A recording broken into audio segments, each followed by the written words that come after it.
Hey everyone, welcome back to our YouTube channel. So in today's video, I'm going to show you how to change language from Korean to English on Instagram. So let's begin. First of all, open your Instagram application. Now here on the bottom, click on this profile icon. Here, click on this three dot icon on the right top. So this language is not understandable to everyone. So just scroll down.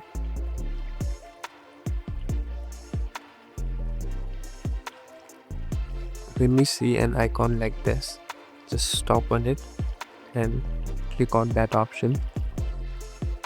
Yeah, this is the section we change the language, so select English here.